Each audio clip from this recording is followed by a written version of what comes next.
세상에 떠도는 기묘한 괴담들. 첫 번째 이야기. 3,000원 주고 샀던 염주 때문에 인생이 망할 뻔했다. 한두 달 전인가 친구들이랑 부산 섭자리에 장어를 먹으러 갔어. 한참 장어랑 술 먹는데 어떤 보살스님께서 염주를 파시는 거야. 친구가 사지 말라고 해서 안 사려고 했는데 몇 달 전에 친할머니가 돌아가셔서 좋은 곳 가시게 도와주세요라는 마음으로 자주색 염주를 샀어. 그러고 그거 차고 집에 왔는데 그날부터 그냥 몸이 안 좋고 그런 거야. 그리고 다음날부터는 막 미끄러져서 엉덩방아 찍고 진짜 교통사고도 날 뻔했어. 그때까진 염주 때문일 거라고 상상도 못했지. 3일째인가? 그때부터 막 가위 눌리고 잠 깨고 하다가 버리기로 마음먹은 날이 있었어. 그늘도 어김없이 가위를 눌리는데 도저히 못 풀겠는 거야. 그러다 잠이 들었는데 곰을 꿨어. 무슨 방울소리가 들리면서 우리 집으로 부당 한 분이 왔어. 내가 무슨 일로 오셨냐니까 귀신이 이 집으로 들어갔다고 찾아야 된다고 하는 거야. 그래서 찾아보시라고 하고 큰 집으로 들어갔어. 작은 집이 옆에 바로 붙어 있는데 무당은 작은 집부터 찾아본다고 하고 들어갔어. 나는 큰 집 들어가서 누워있는데 무당이 여기 있었네. 이러다가 이러는 소리가 들렸어. 무슨 연기 같은 게 큰 집으로 들어와 내 몸속으로 확 들어오더니 그 순간 깼어. 실제로 깬 게 아니고 꿈에서 꿈을 깬 거야. 인셉션처럼. 근데 큰 집에 그대로 누워있던 그곳이었어. 귓가에 연불 외우는 소리가 들리는 거야. 배경은 빨갛고 옆을 보니 한 스님이 커다란 항아 위에 앉아서 불경 외시고 있었어. 뭐 하시냐니까 잡은 귀신을 봉인하고 있대. 그러고 또 누가 나를 부르는 소리가 들리더니 또 꿈에서 깬 거야. 근데 돌아가신 할머니가 나와서 나한테 혼을 내시는 거야. 그러고 웃는 얼굴로 다시 자라고 했는데 나는 너무 슬퍼서 대성통곡을 하는데 잠이 깨버렸어. 일어나서도 너무 슬퍼서 우는데 진짜 새벽 몇 개 비친 염주가 바로 보이는 거야. 그때 딱 생각했지. 여기에 뭐가 있구나. 그날 버리려고 가지고 나갔어. 친한 친구한테도 이 말 다 해주고 있는데 여자친구가 이거 이쁘다고 지가 딱 찬 거야. 얘한텐 내가 겪은 이야기 안 했었어. 그래서 내가 이쁘면 네가 해라 했더니 여자친구가 차고 갔어. 뭔 일이야 있겠나 싶었는데 다음날 계단 굴러서 무릎 다치고 얼굴 갈렸대. 덜덜했지. 진짜 친구랑 나랑 개소름 돋았어. 그래도 설마 해서 말은 안 했거든. 요 며칠 전에 같이 술자리하게서 말했는데 존내 욕하면서 왜 이제 말하냐고. 자기 그 다친 이후로 진짜 매일같이 가위 눌렸다고 우는 거야. 진짜 소름 끼치면서 머리가 쥐뼛쥐뼛 쓰는데 말로 할 수 없어. 진짜 염주 때문일 거라고는 생각 안 했는데 너무 딱딱 맞잖아. 서로 소름 돋으면서 진짜 나무로 된 그런 건 조심해서 사야 하는 것 같아. 찝찝해서 염주는 그냥 버렸어. 진짜 거짓말 하나도 안 하고 100% 실화야. 보탠 것도 없어. 나도 진짜 기이한 경험 많이 하는 것 같다. 두 번째 이야기. 기괴한 애완동물 협회. 세월의 흔적이 보이는 낡은 철문이 요란한 마찰음을 내며 열린다. 문을 연 사람은 다름 아닌 애완견 훈련사를 지망하는 청년이었다. 청년의 손에는 무언가 적혀있는 종이가 들려져 있었고 그는 방에 있는 사람들을 살펴보더니 말을 꺼냈다. 전라북도 군산시에서 신고가 들어왔습니다. 청년의 말이 끝나자 방에 있던 사람들은 서로 눈을 몇 번 마주치더니 그중 가장 나이를 먹은 최다호가 입을 열었다. 그래, 이번엔 어떤 사건인데? 애완견 폭행입니다. 최다호는 폭행 관련 사건을 유독 싫어했다. 어렸을 때 부모님이 자신이 정성스럽게 키우던 새끼 비글을 말썽을 너무 부린다라는 이유 하나로 개를 폭행한 것을 본 뒤로 트라우마가 남아서 그런 것이다. 최다호가 동물사랑협회를 세운 계기도 부모님의 폭행 때문이다. 신고 내용 더 자세하게 말해봐. 신고자의 말에 따르면 이웃집에서 개의 울음이 너무 커서 참다 못해 이웃집에 갔는데 중년 남성이 야구 방망이로 개를 폭행하고 있었다고 합니다. 개의 피부는 여기저기 벗겨져 있었고 머리에선 심각한 출혈이 보였다고 합니다. 최다호는 순간 머릿속에서 부모님이 비글을 폭행하던 장면이 지나갔다. 하여간 그런 빌어먹을 놈들은 똑같이 쳐맞아야 돼. 최다호는 한숨을 크게 한번 쉬더니 의자에 걸려있던 외투를 걸쳤다. 다들 일단 이동부터 하자고. 우선 신고자를 찾아갔다. 신고자는 우리 협회를 반갑게 반기더니 사건에 대해서 말을 하였다. 저도 정말 놀랐어요. 그럴 분이 아니신데. 본래 애완견 폭행은 평소에 착한 사람이라도 충동적으로 하기 쉽죠. 최다호는 창문 너머로 보이는 빨간 지붕을 가리키며 말을 이어갔다. 저 집이 그 사건이 일어난 집이 맞나요? 네. 오늘은 비명소리가 안 났는데 죽은 건 아닐까 걱정도 되네요. 죽었으면 정말 의미가 없어진다. 주인이 애완견을 죽였다는 증거를 확보하는 것도 어렵고 확보한다 하여도 처벌이 가능한지는 모른다.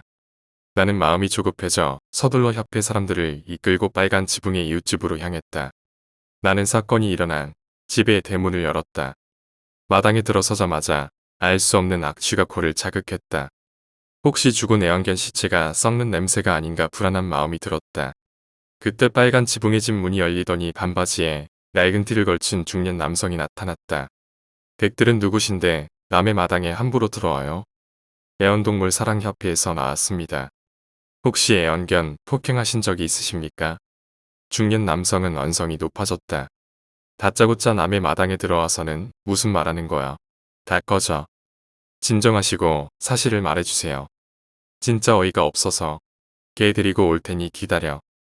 중년 남성은 집에 들어가더니 잠시 후에 개를 데려왔다. 개의 피부 상태는 심각했고 머리에는 큰 흉터가 있었다. 애완견 피부 상태가 왜 이래요? 또 머리에 흉터는 뭐고요? 애가 새끼 때 워낙 덜렁거려서 여기저기 부딪힌 것뿐이야.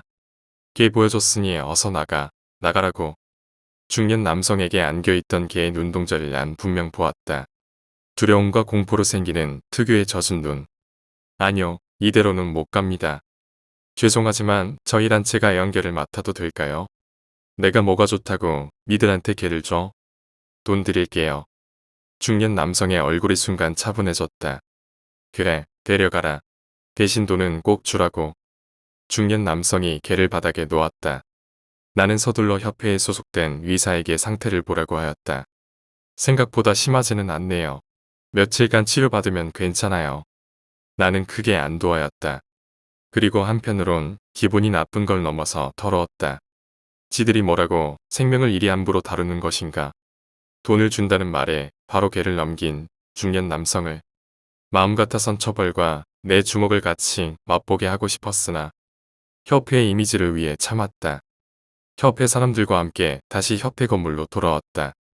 협회 건물에선 다양한 방송사 기자들이 날 반겼다. 최다호 대표님, 이번 구출한 개의 상태는 어떤가요? 개를 구출하기 위하여 아예 개를 사들인 게 사실인가요?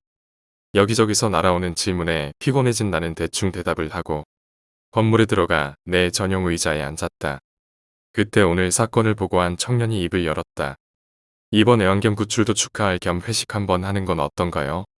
최근 회식을 안 한 지도 꽤 됐고 기분 나쁜 폭행 사건도 잘 처리됐으니 나도 싫다라고 할 이유가 없었다. 나는 협회 사람들과 함께 국내 유명한 음식점으로 갔다. 여기 소고기는 매일 소를 직접 잡아서 맛이 신선해. 다들 부담 없이 먹어라. 오늘은 내가 산다. 내 말이 끝나기 무섭게 협회 사람들이 주문을 시작했다. 고기를 받아서 불판에 올리자 맛있는 소리가 들리기 시작했다. 나는 소고기는 원래 다 구워지기 전에 먹는 것이라고 말하며 아직 익지도 않은 소고기를 맛보았다. 고기가 내 목으로 넘어갈 때 협회 사람 중 한 명이 나에게 농담을 하였다. 대표님, 소도 동물 아닌가요? 구워셔야죠. 야, 소는 원래 먹으라고 있는 거야. 그래도 이 소도 이 불판으로 올 때 폭행당했을 텐데 말이죠. 나도 모르게 웃음이 터졌다. 협회 사람들도 농담이 웃기는지 웃기 시작했다. 좋은 일이 많아서 그런지 고기 맛이 오늘따라 더 맛있었다. 도살꾼의 해머가 소의 머리를 강타한다. 해머를 맞은 소가 괴상한 울음소리를 내기 시작했다. 이 새끼는 뭐가 이리 즐겨. 또다시 도살꾼의 해머가 소의 머리를 내려친다. 소의 눈알이 충격으로 튀어나왔다. 해머를 맞은 소의 얼굴의 상태는 눈알이 튀어나오고 두 개 골은 충격으로 일그러져 납작했다. 도살꾼이 소의 뒷다리를 잡고 웬 기계 앞으로 다가간다. 기계 내부는 칼날이 가득했다. 도살꾼은 뒷다리를 끌어올려 기계에 올려놨다. 그리고는 버튼을 누르더니 해머로 괴상한 얼굴이 된 소의 몸을 칼날이 해체하기 시작했다. 살이 찢기는 소리와 함께 피가 기계 아래의 통으로 모였다. 5분쯤 지나고 나서 기계의 다른 입구로 나온 건 알 수 없게 변해버린 소의 몸통이었다. 피를 담는 통은 피로 꽉 차서 넘치기 직전이었다. 도살꾼은 형체도 알아보기 힘든 소의 몸통을 트럭에 실어서 음식점으로 향했다. 음식점에 도착한 뒤 이미 충분히 찢긴 소의 몸통을 부위별로 절단했다. 그리고 10분도 안 지나서 웬 중년 남성과 여러 사람들이 그의 뒤를 따라서 들어왔다.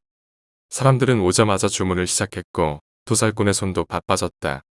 애완동물 사랑협회의 대표는 해머를 맞고 칼날로 찢기고 절단당한 소의 부위를 불판에 올렸다. 그리고는 익기도 전에 자신의 입으로 넣었다. 고기가 맛있는지 대표는 미소를 지었다. 사람들도 이해하기 어려울 것이다. 동물을 사랑한 남자가 형체를 알아보기도 힘든 동물의 살을 먹는 것을. 뭐가 사랑이고 뭐가 보호이고 누가 동물인지. 세 번째 이야기. 웅유병. 동생이 고등학교 시절 학교에서 보내주는 취업을 나와서 겪은 일이라고 합니다.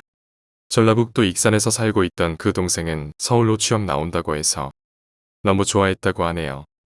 취업 나가는 당일날 학교 앞으로 회사에서 보내준 차가 와서 그걸 타고 올라오는데 그때 당시 익산 외에는 벗어나 보지 못했던 시골촌 놈이었던 그 동생은 서울 쪽으로 가까워질수록 차창 밖으로 보이는 점점 우량해지는 건물들을 보면서 감탄을 금치 못하고 있었다고 합니다. 그렇게 장장 4시간 정도를 입을 다물 줄을 모르고 감탄하다 보니 어느새 잠들었었나 봅니다. 친구들이 깨워서 일어나 보니 이미 회사에 도착해 있었고 차에서 내려서 보니 약간 허름해 보이면서도 규모가 제법 큰 가구 공장의 마당이었다고 합니다. 해도 뉘엿뉘엿 떨어져가는 오후 퇴근 시간인지 공장에서 일하던 사람들이 하나둘씩 나오고 있는데 가만히 보니 다 아저씨 아줌마들 밖에 없더랍니다. 가끔 같은 나이 또래 애들도 3, 4, 5 뭉쳐서 나오긴 했는데 다 수컷들 뿐이었다고 합니다. 나중에 알고 보니 너무 힘든 일이기 때문에 여자는 취업을 나올 수 없는 곳이라고 하더군요. 그나마 좀 쉬운 곳은 그 주변 마을에 사는 아주머니들이 다 차지하고 있었기 때문에 취업을 나와야 하는 젊은 여자들한테 배당될 일거리가 없었던 거죠. 아무튼 밖으로 나온 몇 안 되는 남자애들도 다 취업 나온 지 얼마 안 된 애들이었다고 합니다.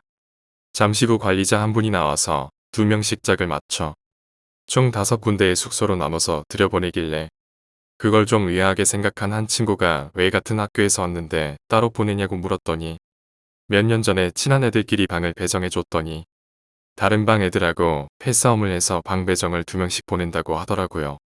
동생이 배정받은 방에 들어서니 방이 엄청 넓었다고 하더라고요. 한 10명 이상 잘 수 있는 크기였다네요. 방에 가지고 온 짐들을 대충 놔두고 관리자를 따라서 사무실 안에 딸려있는 회의실 같은 곳에 갔습니다. 회의실에서 기숙사에 있으면서 지켜야 할 규칙들을 설명 듣고 배정받은 방으로 갔습니다. 방에 가보니 같은 나이 또래로 보이는 애들이 4명이 앉아서 이런저런 이야기를 하다가 신입생들이 들어오는 걸 보고 반갑게 맞이해줬다고 하네요. 그렇게 취업생활이 시작되고 다른 지방에서 올라온 애들과도 아주 친하게 잘 지내고 있었다고 합니다. 하루는 일이 끝나고 다른 방 애들이랑 돈을 걷어서 과자와 음료수를 사서 파티 아닌 파티를 하고 마음에 맞는 사람들끼리 모여 앉아서 고스톱을 쳤답니다. 다음 날이 일요일이라 시간 가는 줄도 모르고 친구들끼리 열심히 고스톱을 치는데 한 명이 졸리다고 그만 잔다고 하면서 한쪽 구석에 가서 자더랍니다. 남은 친구들은 자는 친구 빼고 계속 고스톱을 쳤다네요. 그렇게 1시간 정도 치고 있는데 자고 있던 친구가 갑자기 벌떡 일어나더니 밖으로 나가더랍니다. 그걸 보고 한 친구가 화장실 가냐? 이렇게 물었는데 대꾸도 안 하고 그냥 나가더랍니다. 친구들은 우리가 너무 시끄럽게 해서 삐져서 그런가 보다 생각하고 다시 고스톱을 치기 시작했대요. 그렇게 화장실 간 친구의 존재를 까먹은 채 계속 고스톱을 치고 있는데 한 친구가 광 팔고 화장실 다녀온다고 나가서 볼일 보고 들어와서 자리 잡고 앉더니 뭔가 좀 이상했는지 계속 한 곳을 주시하고 있더랍니다. 너 광 몇 개 팔았냐? 야 임마. 너 광값 안 받을 거야? 안 받을 거면 말고. 멍 때리고 있는 친구를 보고 주변에 있던 친구들이 다 그 친구가 바라보는 쪽을 봤는데 그곳에는 아무도 없었다고 합니다. 화장실에 간 줄 알고 있었던 친구가 없었던 겁니다. 아무도 그 친구를 신경 쓰지 않고 고스톱에 열중하고 있었고 그냥 당연히 옆에서 자고 있겠거니 생각했다고 합니다. 명수 아직 안 들어왔네. 이 자식 화장실에 가서 똥을 퍼먹고 있나? 이놈 똥 공장까지 가서 똥 싸고 오나 보다.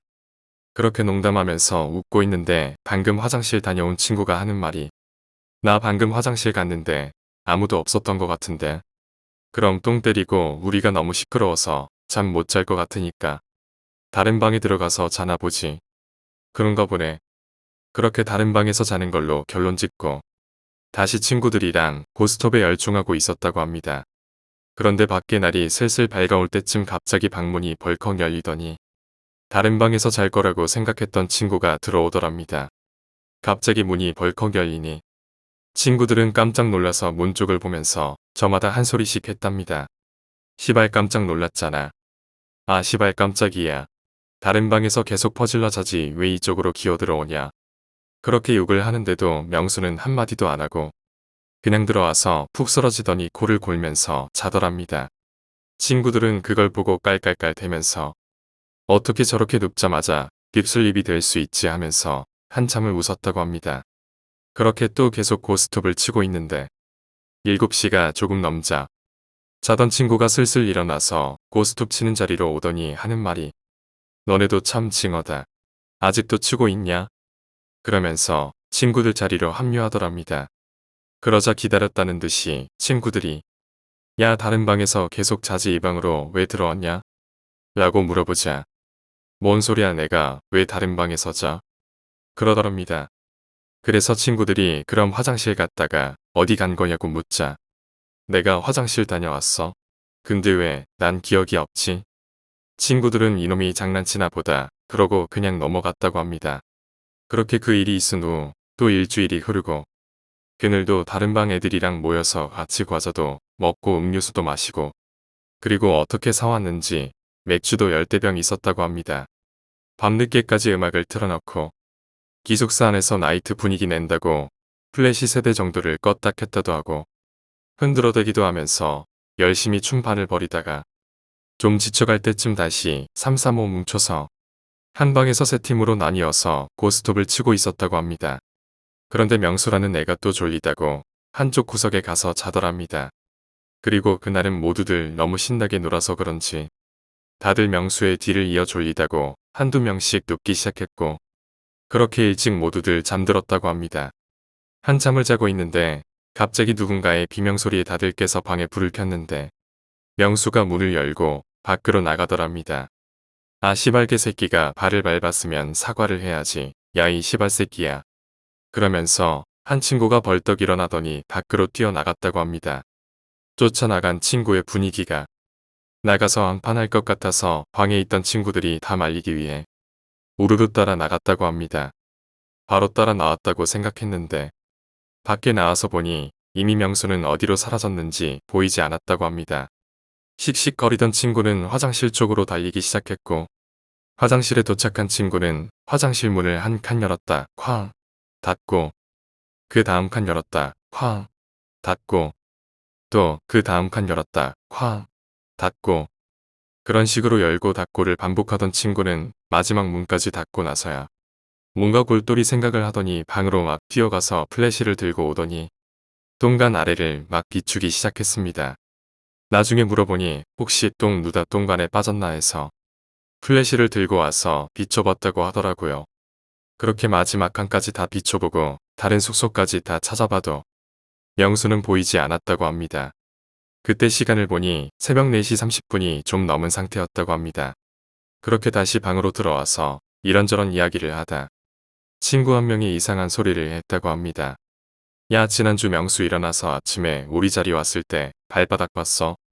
발바닥에 뭐가 묻었는지 좀 지저분하다는 생각이 들더라고. 그래서 저 새낀 발도 잘 안 씻고 다니나 하고 생각했는데 방금 들어올 때 보니깐 명수 신발이 그대로 있는 것 같아서 혹시 이놈 맨발로 나간 거 아닐까 하는 생각이 문득 드네. 그 소리를 듣고 너나 할 것 없이 다들 문을 열고 신을 확인하고 있었다고 합니다. 그런데 진짜로 명수가 나갔으면 신발이 5켤레만 있어야 되는데 6켤레 그대로 있었다고 합니다. 그렇게 친구들끼리 잠도 안 자고 명수가 올 때까지 기다리고 있는데 밖에서 인기척이 들리더니 문이 벌컥 열리더랍니다. 친구들은 모두 아무 말도 없이 명수 발만 바라보고 있었는데 정말 더러웠다고 합니다. 그 발로 방에 들어오더니 그냥 푹 쓰러져서 코를 골기 시작하더랍니다. 무리 중 한 명이 가서 명수를 깨우려고 흔들어보고 따귀도 때려보고 발로 차기도 해봤는데 숨만 안 쉬면 시체라고 생각이 들 정도로 아주 잘 자더랍니다. 그때 시간이 6시가 조금 넘어가고 있었다고 하더군요. 갑자기 한 친구가 야 이놈 묵유병 아냐? 라는 말이 나왔고 친구들은 다들 모로 머리를 한 대씩 맞은 느낌이 들었다고 합니다. 야 묵유병 되게 위험하다던데. 맞아 나도 어디서 들었던 기억이 나는데. 꿈에 살인하는 꿈 꾸면 진짜 사람 죽일 수도 있다고 하더라. 에이 설마 진짜 그러려고. 그럼 묵유병 환자 주변에 있는 사람들은 다 죽었게. 다 지어낸 이야기일 거야. 그나저나 이놈 진짜 몽유병이면 우리 어쩌냐. 사장한테 말해야 되지 않을까? 불안해서 이놈이랑 어떻게 자냐. 그럼 내일 사장 오면 말해서 조치 좀 취해달라고 말하자. 오늘은 우리 자지 말고 이놈 일어나면 잡아서 눕혀놔보자. 보니까 나갔다 들어와서 바로 잠드는 거 보면 다시 눕히면 그냥 자지 않을까 생각도 드는데 어때 너희들 생각은? 결국은 친구들이 모두 찬성을 하고 그렇게 잠이 들었다고 합니다. 점심 좀 넘어서 일어나서 명수한테 자기들이 봐왔던 묵유병 증상을 말했더니 갑자기 길길이 날뛰며 자기가 언제 그랬냐는 듯이 따지고 들어서 더 이상 말을 못했다고 합니다. 그날 밤 모두들 명수가 자기 전에는 모두 피곤해서 일찍 자는 척하고 있다가 명수가 잠든 걸 확인 후에야 하나 둘씩 일어나 앉았다고 합니다. 친구들은 멀뚱멀뚱 앉았다가 누웠다를 반복하면서 이런저런 이야기도 하다가 결국은 모두들 잠을 이기지 못하고 스르륵 잠이 들었다고 합니다. 달콤하게 잘 자고 있는데 일어나 하는 소리가 들려서 일어났더니 다른 애들도 벌떡벌떡 일어나면서 모두들 어리둥절한 표정으로 서로를 바라보고 있었다고 합니다. 정신을 차릴 새도 없이 밖에서 무슨 소리가 들린다는 걸 알고 밖으로 모두 달려 나갔는데 그런데 친구 한 명이 명수한테 매달려서 질질 끌려가고 있는 게 보였다고 합니다. 그래서 두말할 것도 없이 모두 달려가 명수한테 달라붙었는데 얼마나 힘이 센지 꼼짝도 안 하더라는 겁니다. 들어. 순간 친구 중 한 명이 외치는 소리에 모두들 명수를 들려고 했는데 무슨 땅에 심을 박아 놓은 듯이 들리질 않더라는 겁니다. 손을 잡고 있던 애들은 이미 나가 떨어졌고 이미 포기했는지 다시 달라붙지도 않았다고 합니다. 그때 친구 중 한 명이 지친 목소리로 그냥 내버려 두자. 어디 갔다 또 들어오겠지. 이건 힘으로 어떻게 될 게 아니다라는 말에 모두 그냥 손을 놓아버렸다고 합니다. 몸이 자유로워진 명수는 엄청난 속도로 뛰기 시작했고 친구들은 명수를 보면서 망연자실 그냥 앉아 있었다고 하네요. 그러고 방으로 들어와서는 친구들끼리 이런저런 이야기를 하다 다시 잠이 들었다고 합니다. 아침마다 울리는 알람 소리에 모두들 안 떠지는 눈을 억지로 뜨고 피곤한 몸을 일으켜 항상 명수가 자는 자리를 바라봤다고 합니다. 그런데 아직 안 들어왔는지 명수가 있어야 할 자리는 빈 이불만이 명수가 나갈 때의 모습을 그대로 유지한 채 빈자리를 차지하고 있었다고 합니다. 벌써 일어나서 씻고 있나? 친구들은 별로 대수롭지 않게 세면장으로 이동을 했고 세면장에는 이미 다른 방 애들이 씻고 있었다고 합니다. 한 번에 많은 애들이 씻고 있어서 그 중에 명수도 씻고 있을 거라 생각을 했는지 아무도 명수를 찾지 않고 자기 볼일만 보고 식당으로 향했다고 합니다. 식당에서 밥을 먹으면서도 아무도 명수에 대한 이야기를 하지 않았다고 합니다. 다른 방에 명수하고 같은 반 애들이 있는데 가끔 그 친구들과 어울려서 밥을 먹을 때도 있었기 때문에 명수가 안 보이는 건 크게 신경을 쓰지 않았던 듯합니다. 그렇게 회사에서 매일 아침마다 하는 체조를 하고 각자의 부서로 들어가서 약간의 휴식 타임을 가지고 있었다고 합니다. 그때까지 명수의 존재를 신경 쓰는 사람은 아무도 없었다고 합니다. 그런데 명수가 있던 부서에서 한 아저씨가 들어와서 명수가 출근을 안 하고 있다고 명수를 찾으러 왔다고 합니다. 그때서야 친구들은 명수가 안 들어왔다는 걸 인식하고 사무실로 달려갔다고 합니다. 사무실에는 격리회에는 아직 아무도 출근을 안 해서 그냥 현장으로 들어왔다고 합니다. 현장에서 명수가 속해 있는 부서 관리자한테 자초지종을 설명하고 다들 자기 부서로 가서 열심히 일을 하고 있는데 10시쯤 됐을까. 사무실에서 호출이 왔다고 해서 들어가 보니 친구들이 이미 사무실에 와서 사장님과 마주 앉아 있었다고 하네요. 역시 명수는 그 자리에 없었다고 합니다. 사장님은 우리가 다 모인 걸 확인하고 심각한 얼굴로 한참을 우릴 바라보더니 지금 경찰서에서 연락이 왔는데 너희들도 같이 가봐야 될 것 같다. 라고 하더랍니다. 그렇게 친구들은 경찰서로 가서 영문도 모른 채 조서를 받았다고 하네요. 무슨 일이 일어난 것 같은데 경찰서에서는 자초지종은 말도 안 해주고 명수랑 평소에 어떻게 지냈는지, 명수랑 싸운 적이 있는지, 평소에 명수가 이상한 행동이나 이야기 같은 거 한 적 없는지 등등 그렇게 3-4시간을 경찰서에 있다가 사장님과 회사로 들어와서 다시 일을 했다고 합니다. 그 이후론 아무도 회사에서 명수를 볼 수가 없었다고 합니다. 나중에 소문을 듣고 알게 된 이야기지만 그날 명수가 사라진 날 아침에 산에 나무를 하러 올라간 동네 아저씨 한 분이 상여집 근처를 지나는데 뭔가 평상시와 좀 다른 느낌이 들더라는 겁니다. 그래서 자기도 모르게 이리저리 둘러보게 됐는데 공중에 뭐가 둥둥 떠 있더랍니다. 순간 겁먹은 아저씨가 내려와서 경찰서에 신고하고 경찰들과 같이 올라가서 봤는데 부러진 나뭇가지에 목이 관통돼서 매달려 있는 명수를 봤다고 합니다. 호주머니에는 상여집에서 가지고 나온 듯한 종이로 만든 꽃이 발견됐다고 하는데 이상한 건 상여집 문은 열쇠로 잠겨 있었다고 하네요. 웅유병인 걸 알게 된 날 친구들이랑 잠을 안 자고 기다리는데 그날은 명수가 밖으로 나가지 않았다고 합니다. 그러고 아침에 일어나서 혼잣말로 오늘은 그 할머니가 꿈에 안 찾아왔네 그러더랍니다. 여기까지 쓰면 이야기가 너무 늘어지는 기분이 들고 귀찮기도 하고 해서 중간 부분은 생략했습니다. 그 동생은 그 일이 있고 나서 우리한테 이야기를 하기까지 항상 머릿속에 풀리지 않는 수수께끼가 있었다고 합니다. 잠겨있는 상여집에 어떻게 들어가서 종이꽃을 들고 나왔을까요? 또 한 가지는 목류병이 있을 때는 항상 그 할머니가 꿈속에 나타났다는 소리인데 그 할머니가 명수를 데려갔을까요? 과연 이 사건이 단순한 사고사였을까요? 아님 타살? 정말 목류병 무서운 병이네요. 진짜 이야기가 사실이라면 말이죠. 4번째 이야기, 손님. 한적한 시골 동네에 3층짜리 여관을 운영하다 보면 꽤나 다양한 인간 군상을 접하게 된다.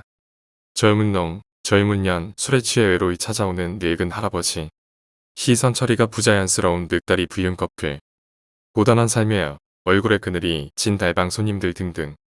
음기가 차고 넘치는 이곳에서 그녀의 존재감은 단연 최고라고 말할 수 있다. 각이 선명한 남상의 나이를 가늠할 수 없으며 항상 같은 시간에 스멀스멀 나타난다. 그역 같은 붉고 죽죽 한 원피스를 입고 말이다. 째깍째깍. 사방의 공기가 흐름을 멈춘 듯 적막하고 고요하다. 벽걸이 시계만이 홀로 무심하게 제 할 일을 하고 있다. 낡은 브라운관 TV에 4칸으로 분리된 CCTV 화면에 눈길이 간다. 새벽 2시가 되자 그릿한 인형이 주차장 가림막을 통과한다. 발목까지 밑단이 내려오는 원피스를 입고 스르륵 걸어오는데 애초에 발없이 둥둥 떠다니는 듯하다. 물과 기름이 따로 분리되듯이 CCTV 속 그녀는 주변 배경과 확연히 다른 색채를 가지고 있다. 그녀가 정문까지 발걸음을 옮기고는 곧 문을 열어 젖혔다. 딸랑딸랑. 모니터에 시선을 떼고 짐짓 다른 일을 하는 척 눈을 아래로 내리깐다. 팔에 솜털이 곤두선다. 방 있어요? 어울리지 않게 꽤나 어여쁜 목소리다. 205호로 가세요. 그녀가 처음 온 날부터 그녀에게는 205호만 내어주었다. 처음부터 의도한 건 아니지만 왠지 그녀를 한 곳에 격리시켜야 된다라는 무의식이 반영된 것 같다.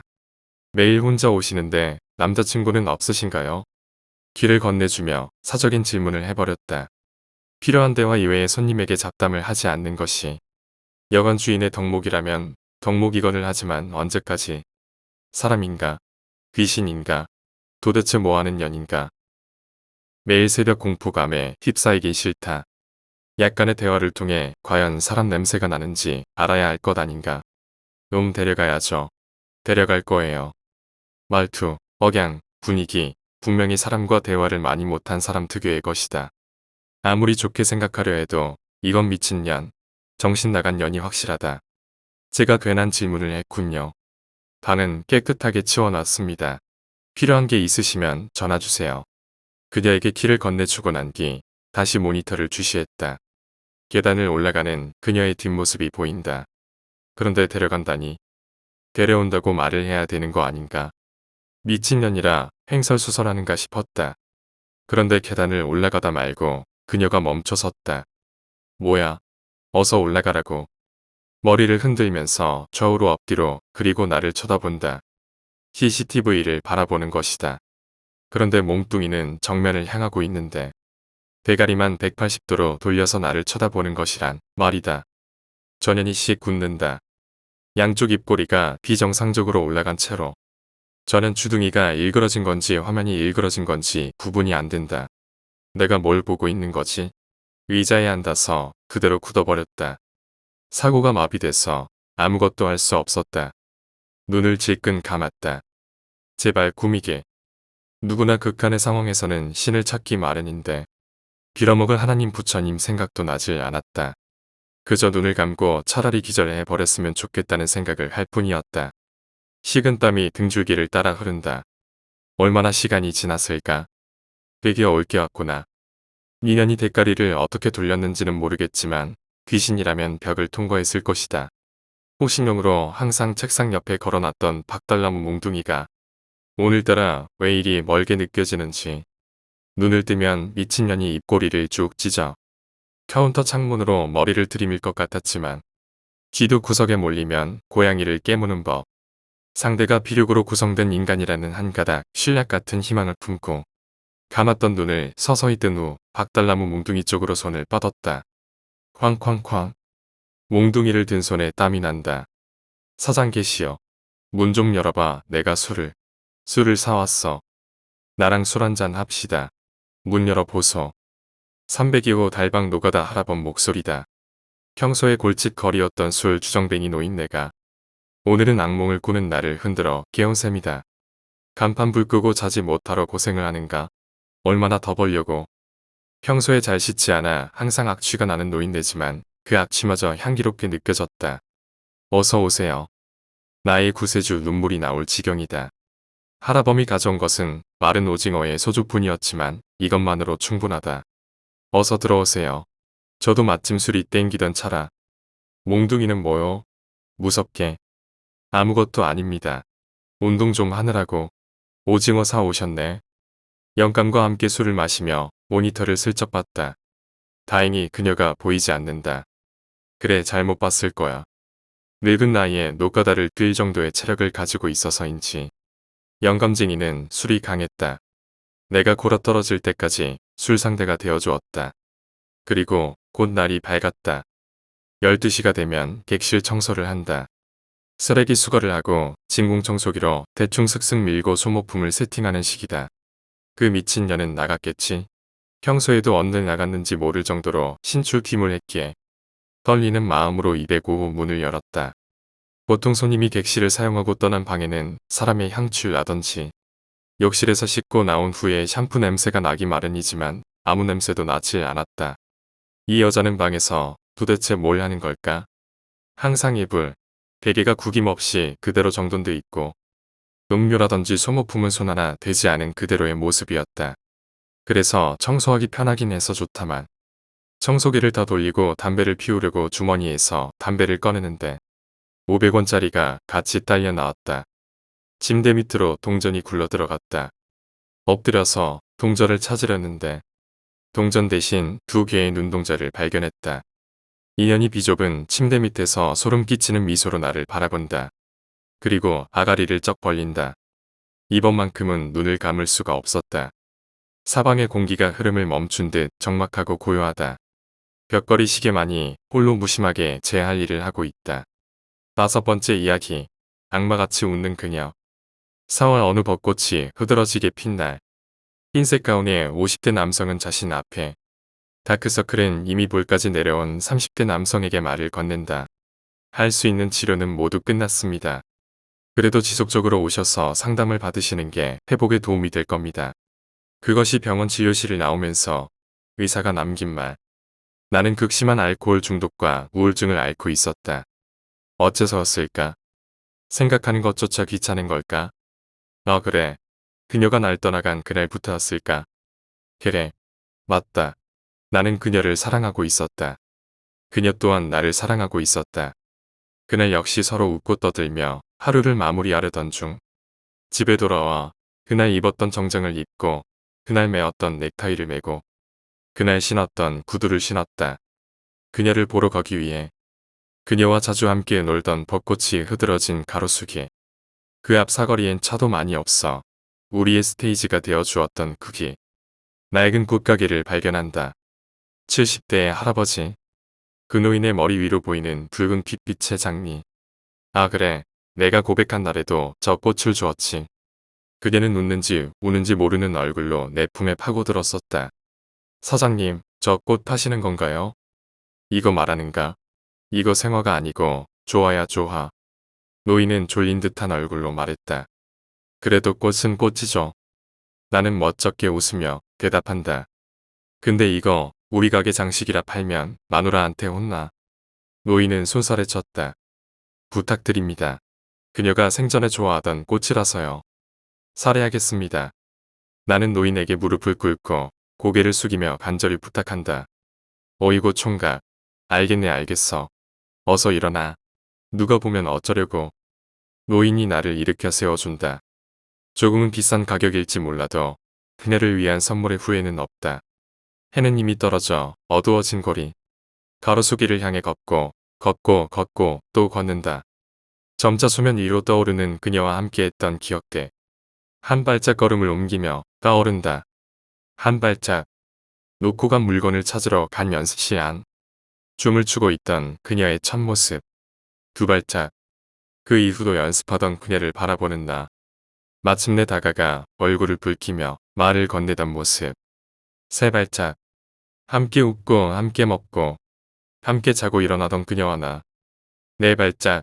다섯 발짝 어느새 가로수 길에 다다랐고 남은 기억도 마침내 마지막 그녀의 모습. 그늘도 붉은 장미꽃을 건네었었지. 벚꽃이 내리는 여기에서 발레를 하며 웃던 내 얼굴. 그 모습을 보며 한박 웃음을 짓던 나. 떠올리기 싫어도 비집고 드러나와 나를 괴롭히는 마지막 모습. 어째서였을까? 하필이면 그날. 그 시간. 그곳에 과속하는 음주운전자가 지나간 것은 그녀는 쥐떼를 하듯 공중으로 튀어올랐고 춤을 추듯 공중에서 뒤틀렸다. 눈아픈 현실로 다시 돌아왔다. 그날과 같이 벚꽃은 만개하고 아름답게 휘날렸다. 갑작스러운 비현실적인 일이었다. 이게 무슨 일일까? 꿈인 걸까? 볼을 꼬집어봐도 변함없는 앞의 모습. 모든 것이 새하얗게 변했다. 명암으로 알아볼 수 있지만 믿을 수 없는 모습. 갑작스레 가로수길 중앙. 내 정면에 서 있는 저 실루엣이 점차 다가오는 것 같다. 천천히 그리운 연인을 찾았다는 듯 다가오는 그녀. 어째서일까? 나는 그녀라고 확신할 수 있는 것은 그래, 저 길고 찰랑이는 머리. 마지막으로 입었던 원피스. 어찌 의심할 수 있겠는가. 그녀는 마침내 내게 도달했고 두 팔로 나의 머리를 감싸 안아주었다. 그와 함께 떨어지는 눈물. 기억하니? 그녀는 묻는다. 무엇일까? 대답하기 전에 내 눈앞은 암전되었다. 아무것도 보이지 않던 도중 영화 필름처럼 스쳐가는 그녀와 나의 모습들. 어째서일까? 나는 그녀와 싸우고 있었다. 울음을 터뜨린 그녀였지만 화를 낸 채 떠나버리는 나의 모습. 그녀는 내게서 떨어지며 손짓한다. 아니야.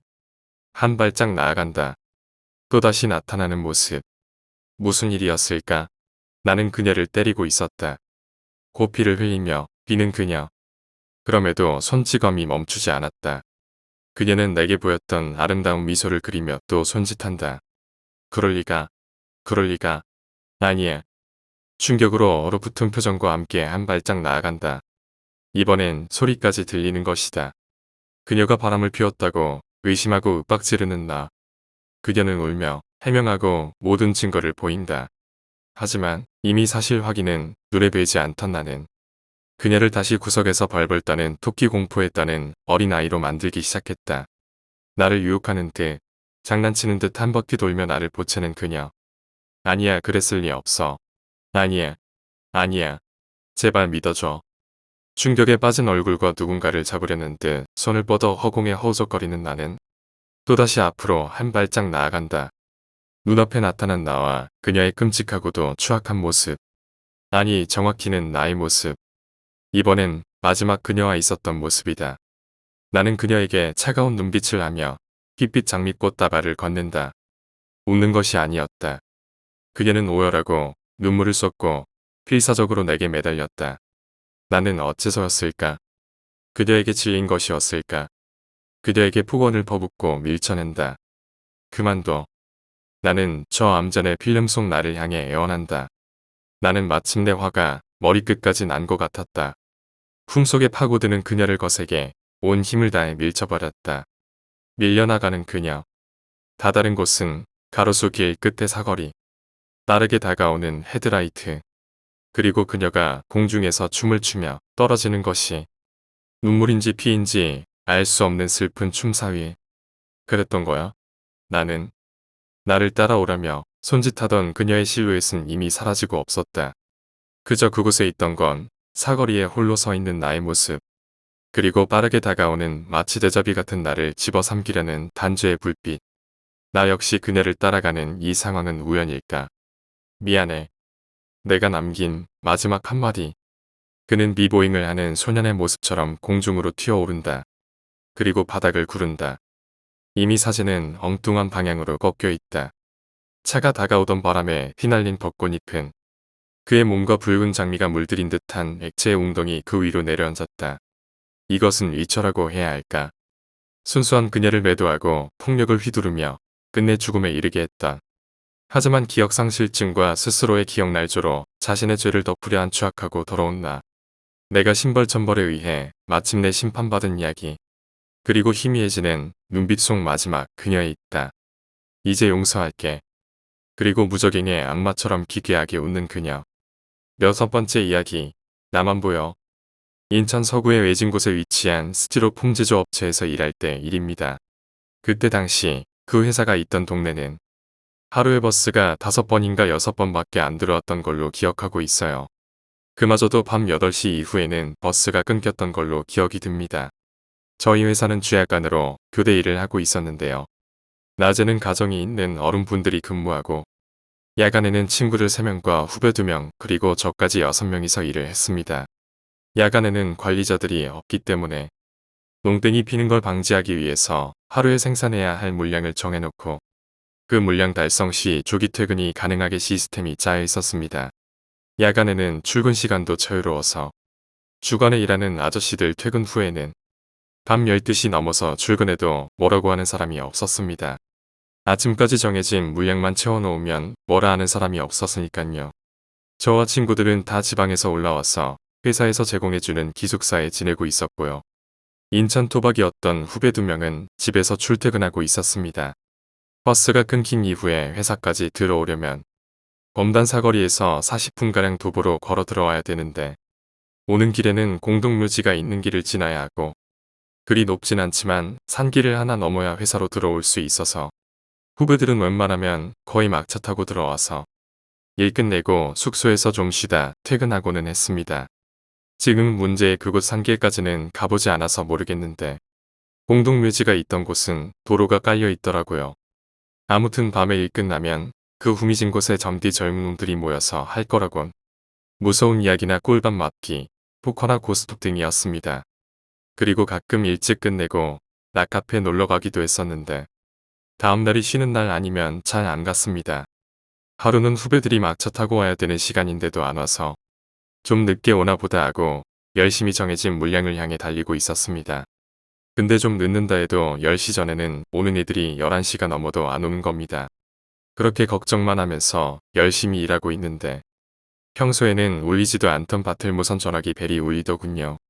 받아 보니 후배들이 검단까지 와서 공중전화로 전화를 걸었더군요. 여보세요? 형, 나 태영이인데. 우리 지금 검단에 왔거든. 늦어서 걱정할까봐 전화하는 거야. 형, 걸어 들어가면 1시간 내로 도착할 것 같아. 알았다. 조심해서 들어와라. 들어오다 지나가는 차 있으면 세워서 타고 와. 알았어, 형.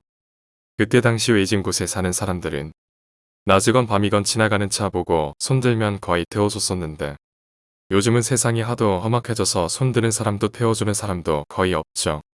그렇게 전화를 끊고 시간 가는지 모르고 일하고 있다가 문득 시계를 봤는데 자정을 넘어서 1시가 다 돼가고 있더라고요.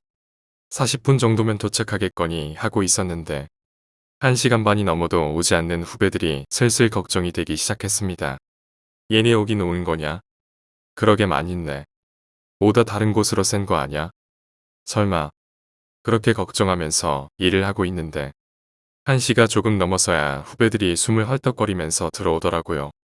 한 명은 얼굴이 빗기가 하나도 없이 눈에 빗대가 선빨간 눈을 하고 서서 우리를 보자마자 눈물이 그렁그렁하니 서 있고, 한 명은 머리가 상고머리인데 머리가 쥐뼛쥐뼛 서서 뭐에 놀랐는지 넋이 나가 보였습니다. 고양이가 놀라서 털이 곤두서 있는 건 봤지만 사람 머리털이 서 있는 건 듣지도 보지도 못했던지라 신기하게 바라만 봤던 기억이 나네요. 스포츠 머리도 아닌 상고머리가 곤두서 있는데 어떻게 보면 웃길 수도 있는 상황인데도 후배들의 얼굴 표정이 상당히 겁에 질려 있는 모습이라 그때 당시는 웃을 수가 없었습니다. 웃기지도 않았고요. 오히려 뭔가 심상치 않은 일이 벌어진 것 같아서 걱정이 먼저 되더군요. 뭔 일이야? 너희들 왜 그래? 형, 우리 산 넘어오다 귀신 봤어. 이 새끼들 너네 오면서 딴짓하다 혼날 것 같으니깐 거짓말하는 거지. 우리 꼬락선 일 보고 그런 소리를 해. 형, 우리가 거짓말하는 걸로 보여.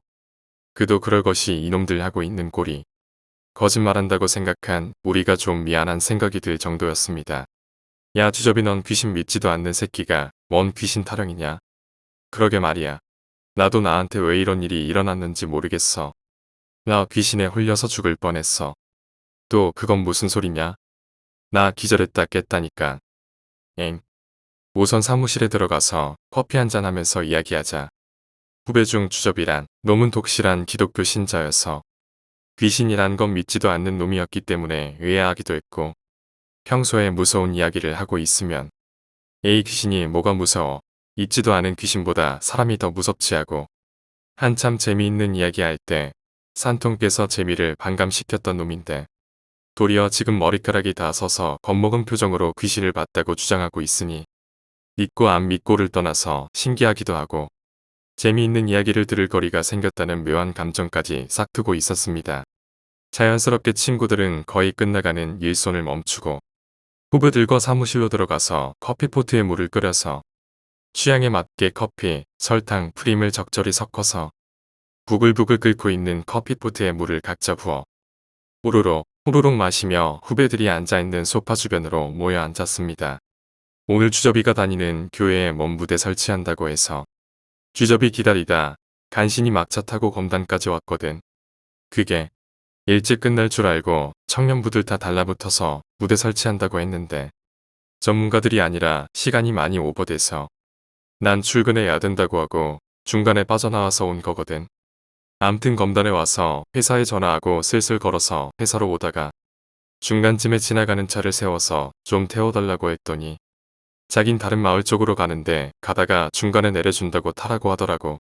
그렇게 차에서 내려서 이런저런 이야기하면서 걸어오는데 마을 오기 전에 넘어오는 산이 있잖아. 거기 중간쯤 오니깐 가로등도 없고 달빛도 없고 아예 아무것도 안 보이더라고. 그런데 갑자기 주접이가 가만히 서서 앞으로 갈 생각은 안 하고 자꾸 뭐가 보인다고 그러는 거야. 그러더니 혼자 길도 없는 산으로 뛰는데 그런 거 있잖아. 귀신이 옆에 있으면 한기가 느껴진다고 그러잖아. 주접이가 뛰는 거 보고 당황스러워서 어쩔 줄 모르고 있는데 갑자기 귓가에 하는 소리가 들리는 것 같더니 한기가 귀에서 볼을 타고 쫙 퍼지는 거야. 갑자기 온몸에 닭살이 확 돋는데 순간 나도 주접이가 도망갔던 길도 없는 산 쪽으로 뛰고 있더라고. 막상 주접이가 간 쪽으로 오긴 했는데 너무 어두워서 주접이가 어딨는지 분간이 안 가는 거야. 그래서 주접아, 주접아 하고 불렀더니 앞쪽에서 오지마, 오지마 하는 소리가 들리는 거야. 목소리를 들어서는 몇 미터 안 떨어져 있는 것 같은데 모습이 전혀 보이질 않더라고. 그래서 우선 소리가 났다고 생각되는 방향으로 달렸지. 그런데 갑자기 앞에서 뭐가 불쑥 튀어나오는 거야. 그러고 기억이 없어. 아마도 기절했었나 봐. 그 다음부턴 내가 말할게. 그러니까 산중턱에 왔을 때 길 한가운데 하얀 천 같은 게 둥둥 떠 있는 거야. 처음에는 나무 위에 천 같은 게 걸려 있는 줄 알고 태영이한테 야 저게 뭐냐? 하고 물어봤더니 태영이는 그 물체가 안 보이는지 뭐가 어떤 거 말하는 거야? 라고 하는 거야. 그래서 너무 어두워서 잘 안 보이나 보다 그렇게 생각하고 다시 말하려다. 가만히 생각해 보니 태영이가 나보다 앞에 있는데 난 뚜렷하게 보이는 저 물체가 안 보인다. 그 생각까지 미치자 무서워지기 시작하는 거야. 그런데 갑자기 그 하얀 물체가 앞으로 점점 더 앞으로 다가오는데 머리카락이 바람에 날리면서 하얀 검은 머리카락에 감춰져 있던 아주 하얀 얼굴이 드러나는 거야. 그때 그 순간에는 너무 무서워서 그냥 막 달렸는데 막상 정신 차리고 보니 아무것도 안 보이는 산속으로 들어와 버린 거야. 더 달리면 어디 부딪힐 것 같아서 뛰지도 못하고 앞으로 손을 뻗어 조심조심 걷고 있는데 뒤에서 태영이가 날 부르는 소리가 들리더라고. 그래서 반가운 마음에 뒤를 돌아봤더니 태영이 바로 뒤에 하얀 얼굴이 날 바라보면서 웃고 있는 거야. 그래서 오지 말라고 소리쳤더니 갑자기 태영이가 막 달려오는 거야. 점점 더 내 쪽으로 달려오는데 그 하얀 얼굴도 점점 더 또렷해지는 거야. 그 귀신이 어떤 형태로 오고 있는지 모습이 점점 선명해지는데 난 그 자리에 서서 움직일 수가 없겠더라고. 진짜 공포가 극에 달하면 움직일 수 없다는 말이 사실인가 봐. 그런 거 있잖아. 갑자기 내 앞으로 돌진해 오는 자동차를 보면 발이 안 움직인다고 하잖아. 딱 그때 상황이 그 상황인 거지. 그때 난 봤어. 태영이 허리에 다리를 감고 태영이의 머리끄덩이를 잡고 오른쪽 왼쪽 틀어대면서 즐거워하는 귀신의 모습을 보고 말았어. 난 너무 놀라서 어떻게 해야 할지도 모르고 바라보고 있는데 갑자기 태영이가 내 앞에 오더니 비명을 지르며 쓰러져 버리더라고. 나도 놀라서 뒤로 까무라쳤는데 태영이 쓰러진 자리에 가만히 서 있던 귀신이 뭔가 아쉬운 듯이 아깝네 그러더니 모래가루가 바람에 날리듯 사르르 하고 사라지는 거야. 근데 이놈 기절했는 줄 알았더니 귀신 사라지자마자 바로 벌떡하고 깨는데 그거 보고 얼마나 놀랐던지 내가 기절할 뻔했다니까. 몰라. 나도 그냥 눈이 떠지던데. 형들 근데 오늘 우리 이 상태로 일 못할 것 같아. 오늘 그냥 쉬면 안 될까? 그래 아침에 사장님한테 말할게. 쉬고 아침에 버스 오면 가. 그렇게 그날 동생들이 들려주는 재미난 이야기를 듣고 우린 하다만 일을 하러 갔고 동생들은 무섭다고 일 끝날 때까지 같이 현장에서 같이 있었습니다. 일이 끝나고 날이 밝을 때까지 기다렸다가 우리는 동생들과 귀신을 보았다는 그 자리를 가봤습니다. 그 시간이면 귀신은 벌써 집에 가서 자고 있겠지요. 뭐 귀신을 보려고 간 건 아니지만 평상시 우리가 자주 걸어 다니는 길이기 때문에 그 현장이 너무 궁금해서 견딜 수가 없었습니다. 그리고 동생들이 열심히 뛰어다녔다는 길도 없는 산에는 정말 이리저리 뛰어다닌 흔적이 고스란히 남아 있었고 더 놀라운 건 그곳에서 조금 더 들어가 보니 약 10m가량의 낭떠러지가 있었습니다. 귀신을 처음 목격했다는 길로는 많이 다녔어도 산속으로 들어오긴 처음이기 때문에 그곳에 그런 낭떠러지가 있는 건 그날 처음 알았습니다. 만약에 그때 동생들이 조금씩만 더 들어갔다면 지금 그들을 볼 수 있었을까? 이 이야기는 실제로 있었던 일에 약간의 살을 붙여서 만든 이야기입니다. 현재 그곳에 사는 사람들도 있고 하니 마을 이름은 밝히지 않았습니다.